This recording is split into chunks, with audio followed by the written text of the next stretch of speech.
Kamu bwende na mebogera tumbo bizimbi ya chopa kecho pege. Wenge didia ke bona como no zizi. Juba jako geo.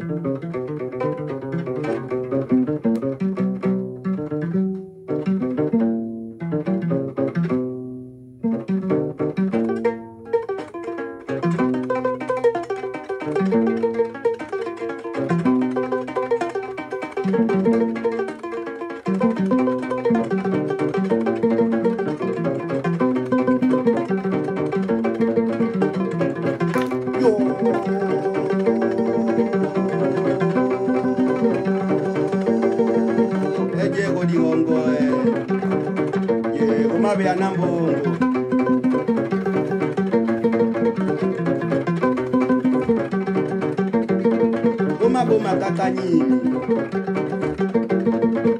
geni we boni na geni we boni ongo ya ono ye we ya ni yo we nanga ye ni boni ongo yo we ya ni yo ni boni ongo ni we boni na ni geni kakani na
Merci une fois de plus, soyez tous salués et que Tetamwanga, l'esprit, le grand esprit de lumière, de sagesse et de puissance, puisse-t-il vous bénir abondamment et activer votre troisième œil. À la suite d'un enseignement que je fais sur TikTok, je vous ai parlé pourquoi en fait tout le monde pêche. Et le péché étant cette déviation ou la déréglementation, c'est-à-dire vivre en déréglage total. Déréglage, j'entends par là, vous ne voulez respecter aucune règle de la vie. Et ces règles sont d'ordre d'abord spirituel et aussi sociétal. Qu'est-ce qui fait que les gens pêchent, en fait? C'est cela le péché. La définition du péché, je ne vais pas rentrer dans le domaine religieux, et même quand on rentre dans le domaine religieux, c'est tout simplement la violation des lois, la violation des commandements, et puis voilà, on mène sa vie comme l'on comprend et comme l'on veut. Je vous ai montré 3 techniques. En révision, je vous ai dit, premièrement, qu'il s'agit d'abord de pouvoir ici faire des efforts, de comprendre le pourquoi des lois. Comprendre le pourquoi des lois. Pourquoi faut-il vivre en harmonie avec ces lois? Comprendre les principes karmiques. Et de deux, je vous ai montré une technique pratique qui est la technique de la croix. Cette technique de la croix consistait donc, à la suite de cela, mettre vos défauts d'un côté et les qualités de l'autre côté. Et la troisième technique donc consistait, ce n'est qu'une révision, la vidéo elle est encore disponible ce samedi. Là, il est bientôt minuit, j'essaie d'accélérer avant de rentrer dans mes 3 jours de silence. La troisième méthode donc consistait pour vous de vous mettre face au miroir et de faire des affirmations et de parler pour pouvoir rentrer dans l'état correctionnel ou l'état de rectitude. Aujourd'hui, je vais vous faire un peu plus de lecture, mais ces lectures, rassurez-vous, j'ai déjà une idée de tout ce que ces gens-là disent. Ce sont simplement des livres qui sont écrits par des grands sages, notamment l'un des livres a été écrit par le Dalai Lama et l'autre a été écrit par M. Vincent d'Herkaoui, et le troisième, je l'ai puisé des documents, des vieux documents de l'Égypte antique, les enseignements hermétiques. Bien, maintenant aujourd'hui, la quatrième donc, je vais dire, à la suite de ce que je viens de dire, nous allons rentrer donc à la quatrième méthode pour vous aider à mieux vivre en harmonie avec le divin, c'est-à-dire ne pas pécher, si vous voulez que je puisse utiliser ce mot. Alors, ça a choqué certaines personnes quand j'ai dit en réalité, Dieu n'est pas saint et l'homme ne l'est pas, mais que Dieu était, plutôt Dieu n'est pas parfait et que l'homme ne l'est pas également. Mais par contre, Dieu est saint. Ce que j'entendais par là, c'est dans le sens de l'homme qui a été créé à l'image de Dieu. Ayant été créé à l'image de Dieu, en fait, il était dans cet état de perfection. Mais s'étant détaché de Dieu, puisque Dieu c'est l'homme, en fait, Dieu c'est Dieu incarné en l'homme, et du fait que l'homme se détache de Dieu, ainsi il n'existera plus de perfection à un moment donné. Donc l'homme doit rentrer dans l'école du perfectionnement. Et dès lors qu'il va rentrer à l'école du perfectionnement, il va se rencontrer donc avec Dieu et il va retrouver donc cette perfection. Parce que la perfection, c'est cette tendance d'aller vers le véritable équilibre de tous les principes et de mener votre vie sur la bonne ligne. Donc, je n'ai pas dit que Dieu n'est pas parfait, dans le sens purement humain. Je vais dire que c'est Dieu qui a créé le bien et le mal, étant auteur donc du bien et du mal, nous aurons des difficultés pour comprendre comment fonctionnent ces principes. Aujourd'hui donc, la suite sur comment vivre en harmonie, et pour ne pas dire pour éviter de pécher, je dirais seulement un seul mot. Soyez occupés. Soyez occupés parce que le corps physique, il est contrôlé par le corps spirituel. Je ne sais pas si vous le saviez que notre corps physique est contrôlé par le corps spirituel. Et ça, je vous le promets, que à la fin de cette vidéo, vous allez sûrement aimer ce que je vais pouvoir partager. Et c'est pour cette raison, bien sûr, likez au maximum et partagez auprès de ceux qui ont besoin de connaître ce genre de stratégie pour vivre en harmonie avec soi-même, pour vivre dans la paix avec tout le monde. C'est vrai qu'il y aura toujours des aigris, il y aura toujours des gens qui ne sont pas contents, mais rassurez-vous que vous, si vous, individuellement, vous essayez d'appliquer ce que j'essaie de vous dire, rassurez-vous, je suis passé par là. Ce sont mes propres expériences que j'essaie de partager avec vous. Donc, soyez occupés. Qu'est-ce que cela veut dire être occupé? Être occupé veut dire, spirituellement, bien sûr, il faut être très occupé. Mais pour pouvoir être dans mesure d'être occupé, il faut mettre en place ce que j'appelle une campagne d'entraînement mystico-spirituel. Qu'est-ce que c'est une campagne d'entraînement mystico-spirituel? C'est simplement une discipline. Au-dessus de toute cette campagne mystico-spirituelle, vous allez donc vous engager, corps et âme, à mettre en place le grand D qui est la discipline. Souvenez-vous, sur les 4 lettres, abnégation pour A, bravoure pour B, courage pour C, et détermination et discipline pour D. D'accord? Alors, pour arriver à ce stade donc de la discipline, il y a des choses qu'il faut faire. Il faut d'abord comprendre que au niveau de l'anatomie spirituelle, parce qu'il y a l'anatomie humaine, mais il y a également l'anatomie spirituelle. Cette anatomie spirituelle donc fonctionne sur divers niveaux. Il y a d'abord au niveau mental, et comme je l'ai toujours dit, j'ai créé un système que j'ai appelé le CMOS. CMOS, c'est C pour cerveau, d'accord? M pour méditation, O pour orientation et S pour spirituel. Donc, il faut comprendre d'abord votre cerveau, il faut le connaître dans les méandres, en ayant une bonne discipline, comprendre comment justement stimuler 5 organes principaux qui sont à l'intérieur du cerveau. Et quand vous serez en mesure de mieux comprendre ce mécanisme, d'ailleurs que je ne montre pas au public, je suis honnête avec vous, parce que c'est des exercices très dangereux. Moi-même, étant dans le monde de la psychiatrie, souvent, si vous le faites sans un guide, vous pouvez attraper soit des troubles mentaux ou bien la folie, pour ne pas dire la démence. Donc voilà pourquoi j'insiste que sur le cerveau, il vous faut forcément les séminaires que je sois avec vous, que je vous explique comment justement stimuler ces 5 organes qui sont à l'intérieur. La méditation.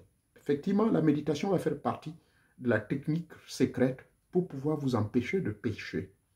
Être occupé spirituellement, c'est mettre beaucoup de discipline et associer cette discipline dans tout ce que vous allez entreprendre en termes de campagne spirituelle. Et cette campagne spirituelle, il y a des exercices qu'il faut faire, des exercices de respiration, comprendre que dans toute pratique magique, même quand vous sortez en phase bilocatoire, c'est-à-dire que lorsque vous faites le dédoublement conscient, qu'on appelle communément en Afrique sortir en vampire, cela exige toujours que vous maîtrisiez la respiration. Donc, dans cette campagne d'entraînement, on va vous apprendre les différentes. Personnellement, je m'engagerai à vous montrer comment respirer, parce qu'il y en a plusieurs formes de respiration. Et partant de la technique de respiration, il faut aussi maîtriser le module des pensées. Parce que, pourquoi nous péchons? Mais c'est parce que nous sommes trop distraits.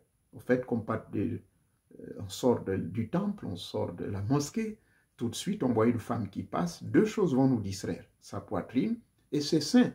Il n'est pas interdit que le regard tombe par hasard comme sur ces choses, sur ces parties externes de la femme. Voilà pourquoi dans l'islam, il est recommandé que la femme se couvre de la tête jusqu'aux pieds. Donc, pour éviter que ceci vous distrait, alors il faut mettre la discipline au niveau de votre corps mental. Voyez-vous? Mais avant d'en arriver là, comme je disais, le point clé, c'est d'abord savoir comment fonctionne le cerveau. Parce qu'au niveau du cerveau, c'est là où tout passe, tous les mécanismes des neurotransmissions. Tous les neurotransmetteurs qui vont pouvoir, sous couvert des 5 sens, y compris le regard, qui est le sens de la vue, en un mot, il faut mettre la discipline donc pour pouvoir, je dirais, boucher, c'est peut-être trop fort, mais discipliner vos 5 sens de votre corps. Et ces 5 sens qui sont contrôlés au niveau de l'hypothalamus. Une fois que vous avez donc discipliné ces 5 sens qui sont contrôlés au niveau de l'hypothalamus, malheureusement, le taux d'électrification des neurotransmetteurs est beaucoup plus sérieux du fait que nous vivons dans un corps matériel, lequel corps matériel a tendance à nous guider au lieu que ce soit le corps spirituel. Donc, les différentes informations que je vais vous apporter, je vous promets, peuvent vous aider, dans une certaine mesure, à pouvoir éviter de pouvoir pécher. Je commencerai d'abord par ce que M. Vincent d'Herkaoui dit. M. Vincent d'Herkaoui, dans son livre intitulé « Les mystérieux pouvoirs de l'être humain », cours complet, théorique, pratique et expérimental, et d'ailleurs ce sont ces cours qui m'ont permis d'avoir un diplôme d'hypnotiseur de spectacle.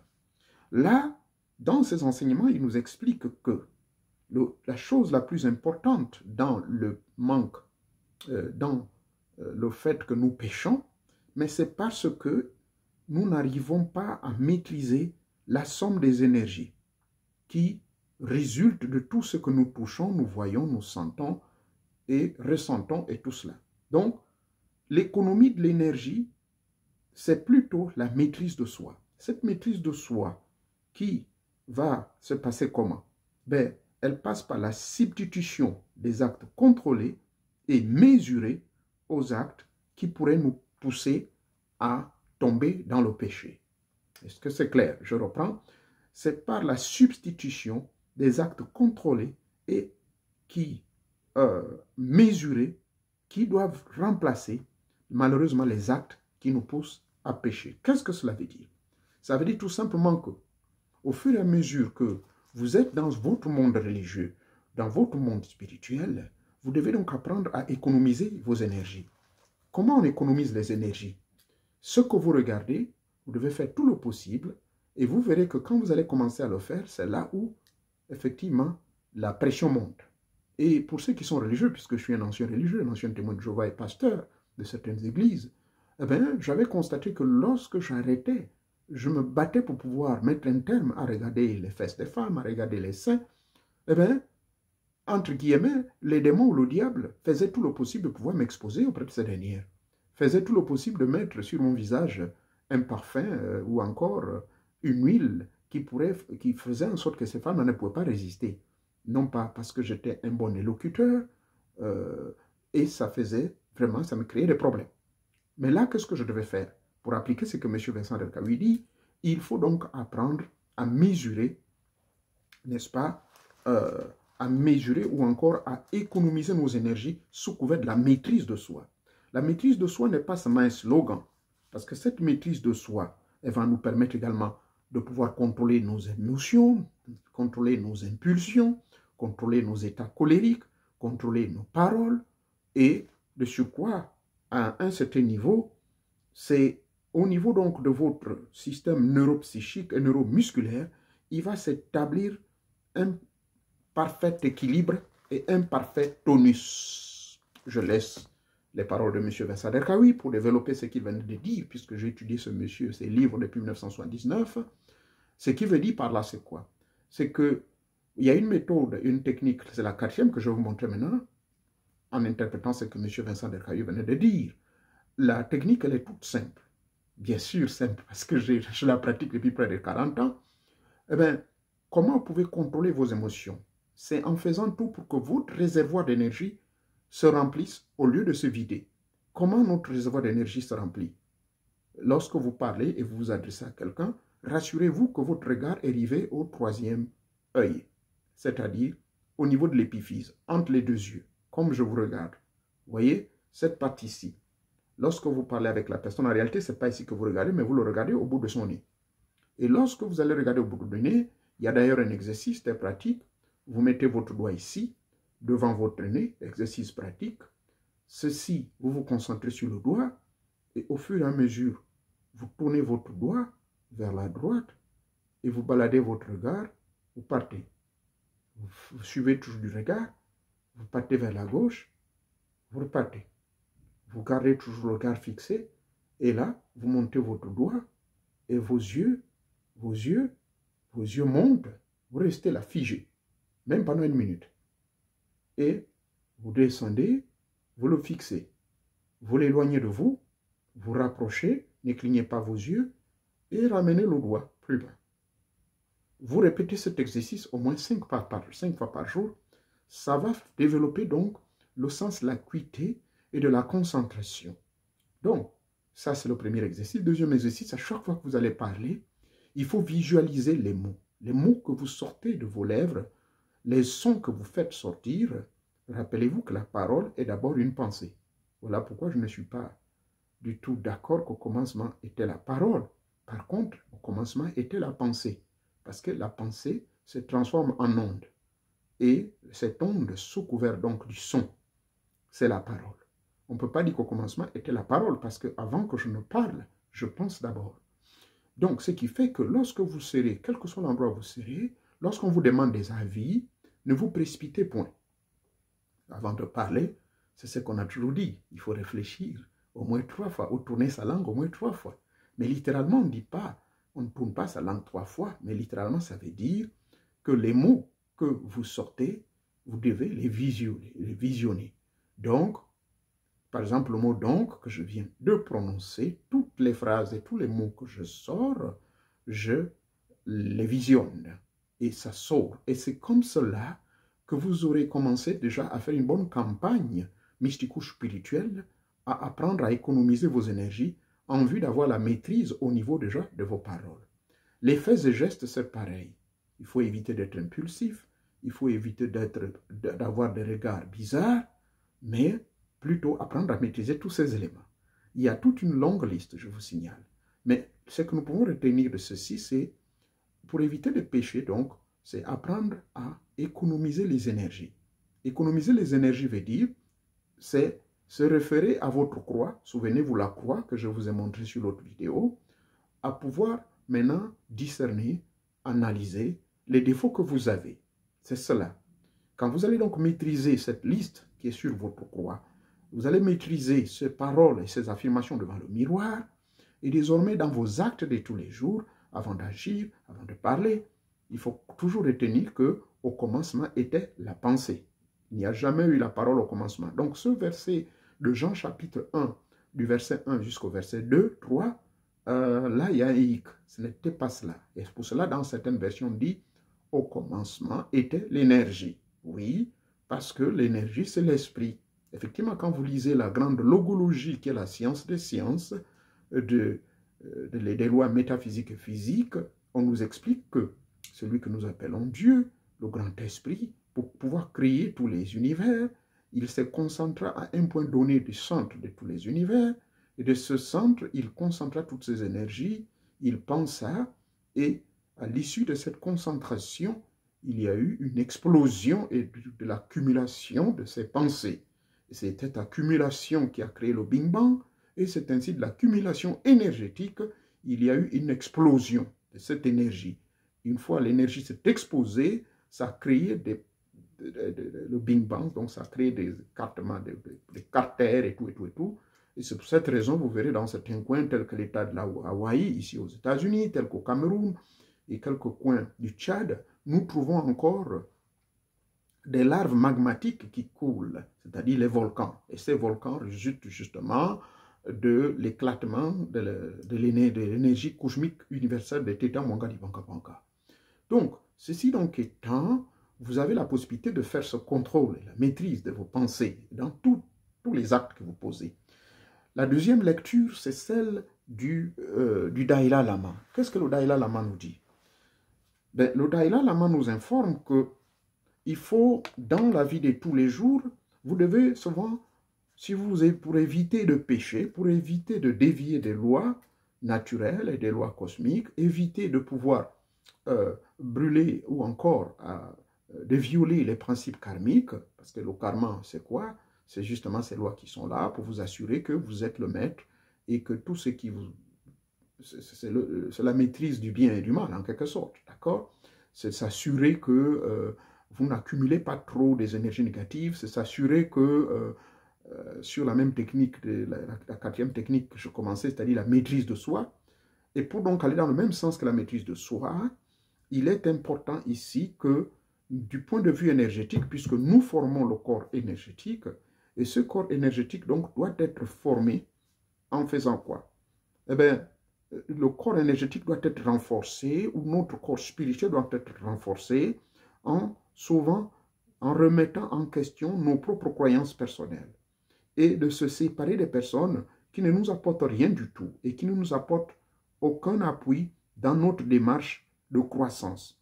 C'est vrai que au début c'est difficile, reconnaîtra le Dalai Lama, ça peut être même douloureux parce que cette transformation va créer des douleurs pour certaines personnes parce que on va vous exiger de pouvoir vous écarter de tout ce qui sont négatifs. On va vous exiger, même malheureusement, si votre frère qui était pasteur continue toujours à vous faire du bruit au sujet d'un Jésus, donc qui ne cadre plus avec votre vision du Jésus que vous connaissez et que vous avez expérimenté, il serait recommandé pour vous, de manière gentille, de s'écarter du chemin de cette personne. Pourquoi? Parce que ici on nous dit qu'il est vraiment vital de le faire. Donc, se remettre en question vos propres croyances personnelles. Parce qu'il y a des croyances que moi je qualifie de croyances superstitieuses, parce que la science n'aime pas la superstition. La science, avec conscience, c'est celle-là qui nous amène vers la spiritualité et l'éveil de notre esprit. Donc, séparez-vous des personnes qui peuvent rien vous rapporter. Et cette transformation, donc, c'est même l'essence de la vie, parce que tout est constamment en mouvement, que ce soit de l'intérieur ou autour de nous, mais tout ce qui est en mouvement peut nous heurter si on ne maîtrise pas le mouvement de ces énergies qui sont autour de nous. Donc, remettre ces croyances donc en question constitue une nécessité tant dans le plan spirituel et biologique. Saviez-vous cela? Parce que si vous ne vous remettez pas en question en termes de croyances, des conneries qu'on vous met dans la tête à travers les programmations que vous subissez sous couvert des religions, vous pouvez tomber malade. Savez-vous qu'il y a certaines maladies qui sont, n'est-ce pas, issues de la conscience collective, parce que tellement les gens éjectent, disent certaines choses, et si vous tombez dans le moule de cette croyance, vous en subirez les conséquences. Et c'est ce que nous avons vu, que YouTube me parle à propos des débats autour du Covid.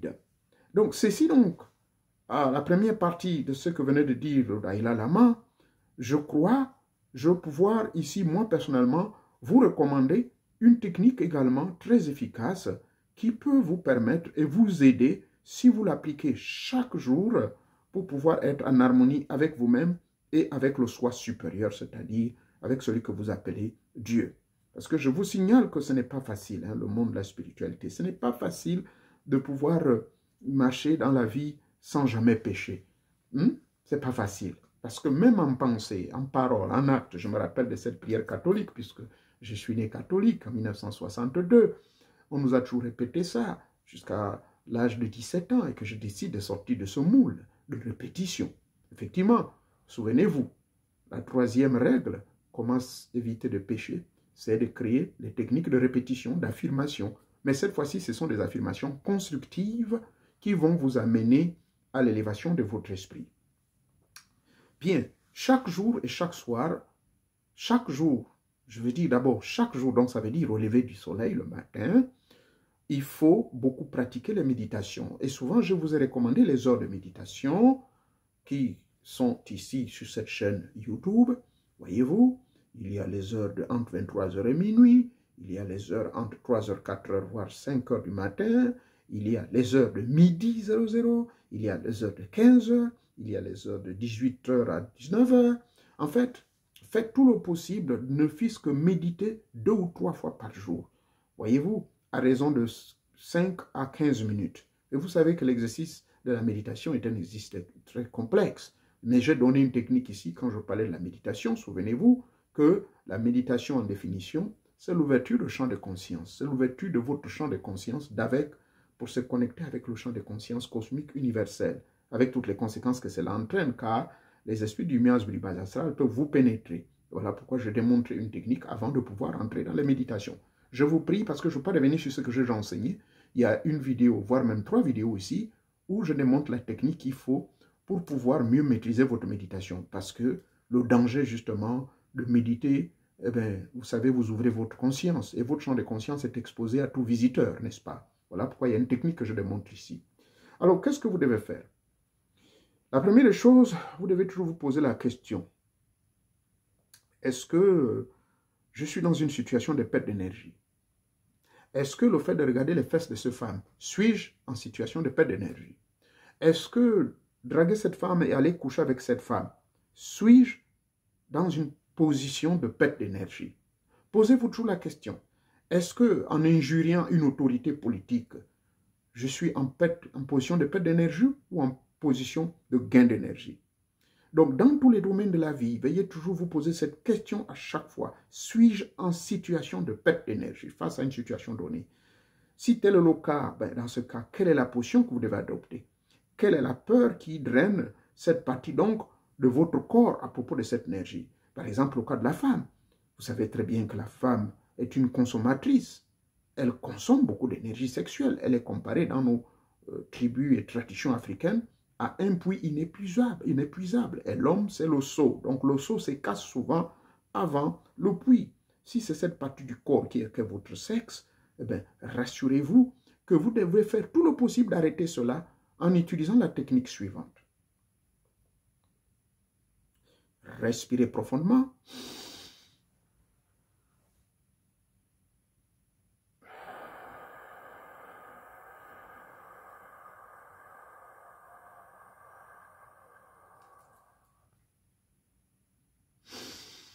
Trois fois et immédiatement coupez le lien avec cette énergie qui vous crée la peur.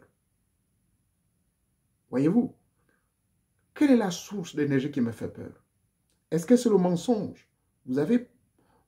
On va vous demander de faire des interventions quelque part. On va vous demander d'aller témoigner. Respirez et posez-vous la question. Donc face à cette situation, est-ce que je suis dans une situation de perte d'énergie? Si oui, qu'est-ce que cela va rapporter? Ça veut dire que mon corps énergétique baisse. Ça veut dire que mon esprit baisse. Ça veut dire que mon corps spirituel s'expose au péché. Vous savez que le péché est une chaîne, n'est-ce pas? Pierre le définit dans sa lettre aux Épîtres, la chaîne de Pierre. Paul va encore plus loin dans le livre de Galates chapitre 5. Pardonnez-moi, hein, parce que je sais que la majorité qui me suivent aussi, il y a des chrétiens, il faut leur faire profiter de ces enseignements. Donc quand vous lisez Galates chapitre 5, les 9 fruits de l'esprit, Est-ce que Paul vous a dit que c'était facile? Mais non. Mais voilà pourquoi il a commencé d'abord à partir du verset, je crois, 12 ou 16, il vous donne d'abord les fruits de la chair. Et ces fruits de la chair, les fruits de l'esprit, mais c'est un combat constant. Donc, pour appliquer cette métaphysique spirituelle chrétienne, pour ceux qui sont chrétiens, lorsque vous lirez donc le livre de Galates, le chapitre 5, du verset 19 jusqu'à 22, ce que vous devez faire, c'est que face, plutôt du verset 16 jusqu'à, je crois, 18, là on vous parle des œuvres de la chair. Est-ce que cette œuvre de la chair du mensonge me rapporte quelque chose? Et vous reconnaissez que vous avez menti au cours de la prêche. Vous reconnaissez que vous avez menti à votre épouse. Donc, ça ne consiste pas seulement d'aller confesser, parce que vous confessez de la bouche, mais la tare est restée dans votre esprit. Donc, voilà d'où la question fondamentale. Est-ce que je suis en perte d'énergie face à cette situation? Et une fois vous avez reconnu que c'est une perte d'énergie, si vous vous y engagez, et là vous allez faire cette technique que je viens de montrer, respiration profonde, 3 fois, et ensuite vous décidez de couper le lien avec cette énergie de la peur. Deuxièmement, la deuxième technique qui est recommandée, c'est d'invoquer les énergies protectrices de chaque gardien spirituel. Donc, notre corps physique, en réalité, comme vous le savez, bon, dans le langage des hindous, ils appellent ça le chakra, mais on appelle ça le corps sacré. Nous avons le corps sacré qui est lobé, n'est-ce pas, à l'intérieur, à travers, et il y a chaque bol devant la colonne vertébrale qui est dans notre corps. Parce que la colonne vertébrale, c'est l'arbre de vie. La colonne vertébrale, c'est sacré. Sans la colonne vertébrale, on n'aura pas la vie. Et c'est cela, l'arbre, la connaissance du bien et du mal, l'arbre que nos amis, les kabbalistes, appellent la séphirote, qui est composée de 10 réservoirs, qui partent de Keter pour aboutir jusqu'à Malkout, l'accomplissement total. Mais quand on parle de Keter, c'est simplement de l'énergie. Mais on nous demandait dans la Kabbale, puisque je suis également initié de la Kabbale, de pouvoir stimuler et d'abord de communier avec chaque séphira. Chaque séphira, il y a des paroles qu'il faut prononcer. Par exemple, nous parlerons de la première séphira, c'est-à-dire que celle qui pointe vers Dieu. Et là, dans ce système-là, on appelle, ça correspond au 7e chakra. Ça part donc du haut. Contrairement dans la pratique de la Kundalini Yoga ou dans le Pranayama Yoga, on commence par le chakra de racine.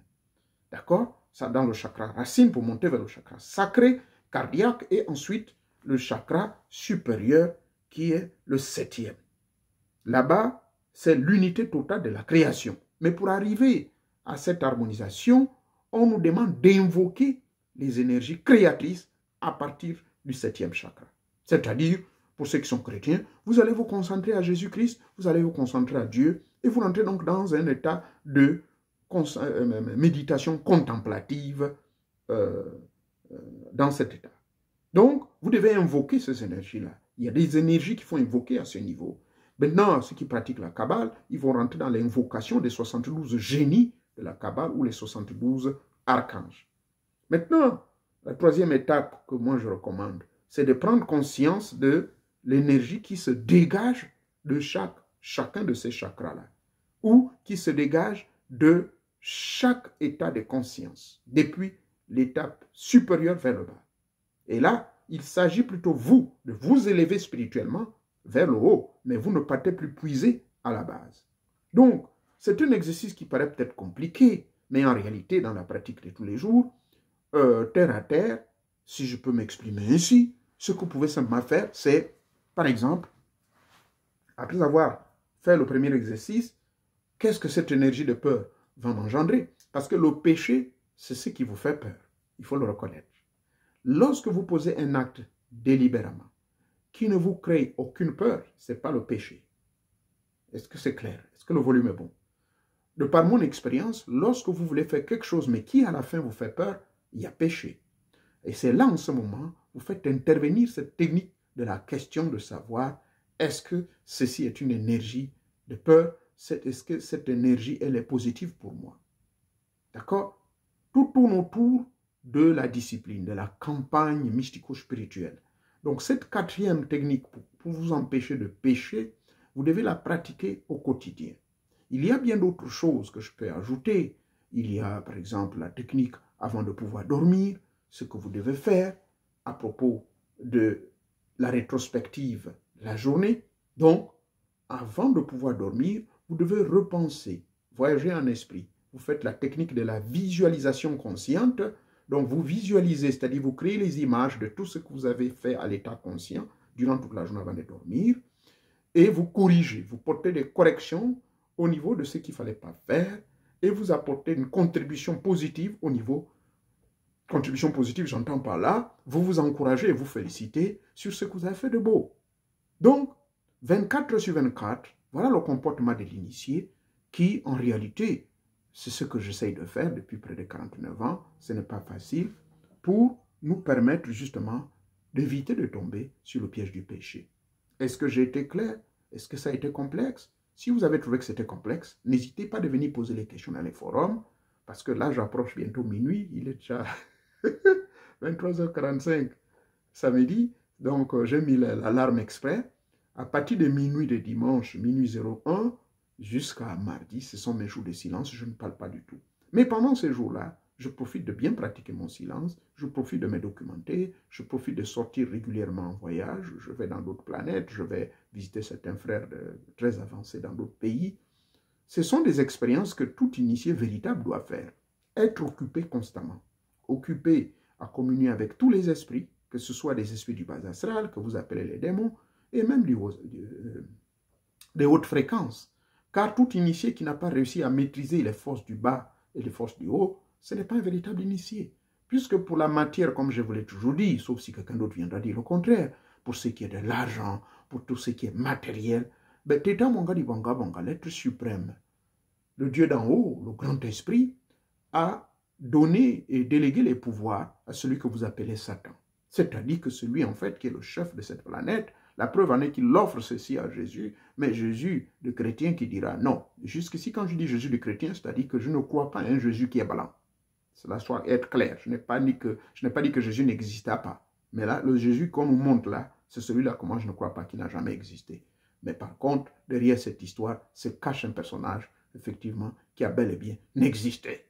Donc, ceci donc étant, dans la pratique quotidienne de tout véritable initié, de tout religieux, puisqu'il s'agit de nous tous dans cet état de choses, nous tous nous péchons, que ce soit en pensée, en action ou quoi que ce soit. Mais essayez de reçu cette vidéo du début à la fin. J'ai fait l'effort pour qu'elle soit au moins pour une demi-heure seulement, afin que vous puissiez appliquer ceci chez vous et prenez le soin de réécouter cette vidéo.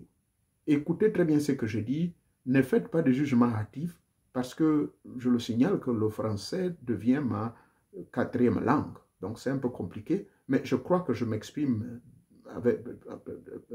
de mon mieux. Je fais de mon mieux pour mieux m'exprimer. Donc si vous constatez qu'il y a peut-être des mots que je dis qui sont mal placés, pardonnez-moi, venez dans le forum et posez les questions. Ne posez pas la question ici dans la vidéo, d'accord?